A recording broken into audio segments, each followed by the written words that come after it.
निसर्गातील लहान दोस्तांची मोठी शिकवण. एकदा की काय, एका नाजूक पावसाच्या दिवशी एक गोगलगाय आनंदाने हात पसरून सगळं पाणी अंगावर घेत होती. ती म्हणाली, हे जीवन आहे, हळूहळू चाललं तरी चालेल, पण प्रत्येक क्षणाचा आनंद घेतला पाहिजे. दुसऱ्या दिवशी समुद्रकिनारी एक लहान तारा एका पारदर्शक पिशवीत प्रकाशमान होत होता.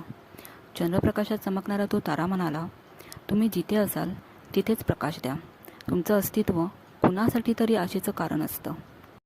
त्याचवेळी एक मधमाशी एकटं बसून चहा पित होती. तिच्या चेहऱ्यावर गंभीरतेची सावली होती, पण ती म्हणाली, सकाळ कितीही कंटाळवाणी वाटली तरी कामावर जाणं हीच माझी ओळख आहे.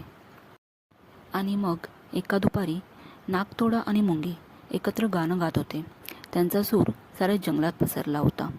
मैत्री म्हणजे एकमेकांचा आवाज ऐकणं आणि त्या सुरात स्वतःला शोधणं त्यांनी शिकवलं.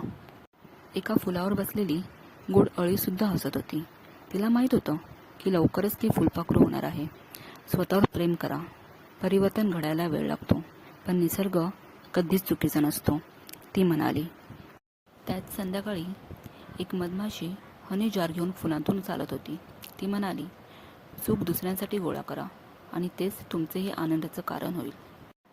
पिल्लू, घुबड आणि मुंगी प्रत्येकजण वेगवेगळ्या ठिकाणी पण एकच संदेश देत होते. आयुष्य छोटं असो वा मोठं, त्याला प्रेम, धैर्य आणि आनंदाने जगा.